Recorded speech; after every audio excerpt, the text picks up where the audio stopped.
Les agences matrimoniales internationales sont des structures, la plupart du temps organisées sous forme de sociétés, qui mettent en relation, en général, des personnes de nationalité française avec des personnes étrangères. Les problèmes qui se posent en général pour les personnes qui sont en demande de rencontrer des personnes au niveau international, souvent parce qu'elles ne trouvent pas ces personnes sur le terrain national, sont des problématiques liées au fait qu'elles n'ont pas rencontré très souvent physiquement ces personnes. Et donc, elles s'en remettent à des agences matrimoniales qui leur proposent, sur la base d'un fichier, en général sur lequel on trouve des photos, de les mettre en relation avec une, deux, trois, quatre, cinq personnes que vous choisissez sur ce fichier. En général, dans ce fichier, vous avez essentiellement des photos et quelques rares indications. Ici, par exemple, j'ai l'exemple de femmes tout à fait remarquablement belles sur le plan physique, jeunes, avec une référence, un prénom, un âge, une profession, une région et une religion. Et ça s'arrête là. Et ce sont les seuls éléments qu'en général on produit. Et c'est sur la base de ce fichier que ces agences matrimoniales vous demandent de signer un contrat. C'est un contrat synalagmatique, ce qui veut dire d'un côté, il y a une personne qui me paye une certaine somme d'argent et en contrepartie, l'agence matrimoniale doit lui fournir une prestation. Et c'est sur cet échange de sommes versées et de prestations fournies que se pose le problème.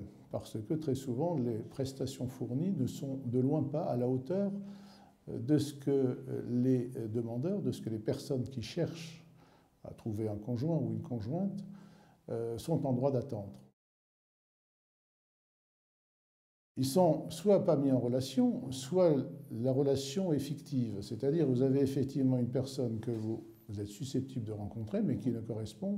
Dans un cas, nous avions une rencontre qui effectivement a eu lieu à Paris, mais la personne ne correspondait absolument pas à celle qu'on avait choisie dans le fichier. Les points précis sur lesquels, sur le plan civil, nous nous attaquons en général, et nous avons eu plusieurs décisions où le contrat a été résilié. J'ai là une décision, par exemple, d'un jugement du tribunal d'instance de Strasbourg, où la personne avait payé plus de 8 000 €.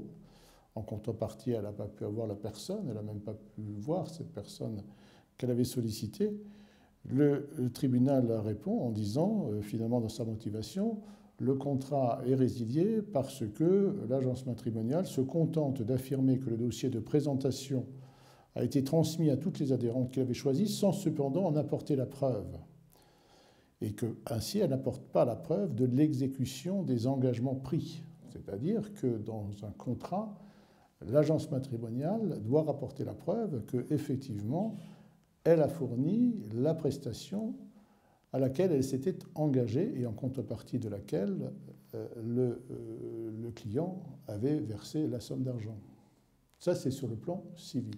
Sur le plan pénal, c'est beaucoup plus compliqué parce que la preuve de l'escroquerie doit être apportée par le parquet, par le procureur de la République. Donc, nous avons déposé à plusieurs reprises des plaintes, mais de rapporter la preuve sur le plan pénal est beaucoup plus compliqué que de faire résilier un contrat sur le plan civil. Aujourd'hui, dans le cas de la mondialisation, il est normal qu'on essaye de rencontrer des personnes ailleurs et Internet est un outil extraordinaire pour rencontrer d'autres personnes.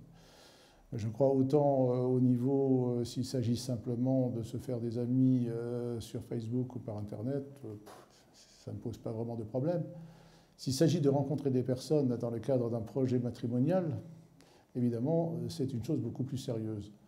Et dans ce cas-là, je crois que le contrat qui vous est proposé, il faut vraiment en lire les termes et vérifier, et ça, il y a des juristes pour ça, il y a des avocats, il y a des notaires, il y a des associations de consommateurs pour ça. Il faut le soumettre à ces associations pour vérifier qu'il n'y ait pas de clauses léonines, de clauses abusives dans ces contrats, comme c'est le cas. Et à ce moment-là, quitte à faire rayer certains éléments d'un contrat, c'est-à-dire ce qu'on vous propose est ce qu'on appelle un contrat d'adhésion. C'est-à-dire, vous signez là, Mais un contrat, ça peut se négocier en disant, moi je suis bien prêt à vous payer 8 000 €, mais en contrepartie, voilà ce que j'exige. J'exige de voir une personne, ok, de voir sa photo, mais ce que j'aimerais, c'est un curriculum vitae très précis, pas simplement une profession, un nom, un prénom, l'âge et une religion. Je voudrais savoir d'où vient cette personne, qui elle est, quels sont ses antécédents, est-ce qu'elle a déjà été mariée, enfin un véritable curriculum vitae. Et ça, on peut tout à fait l'exiger. Donc je crois qu'il faut être excessivement exigeant, et ça permettra d'autant plus facilement ensuite de résilier le contrat, voire de faire une plainte pénale, si effectivement les engagements pris dans ce contrat, qui à ce moment-là n'est plus un contrat d'adhésion, mais véritablement un contrat négocié entre les parties, cela permettra d'autant plus facilement ensuite de le faire résilier si effectivement les clauses que vous avez négociées n'ont pas été respectées.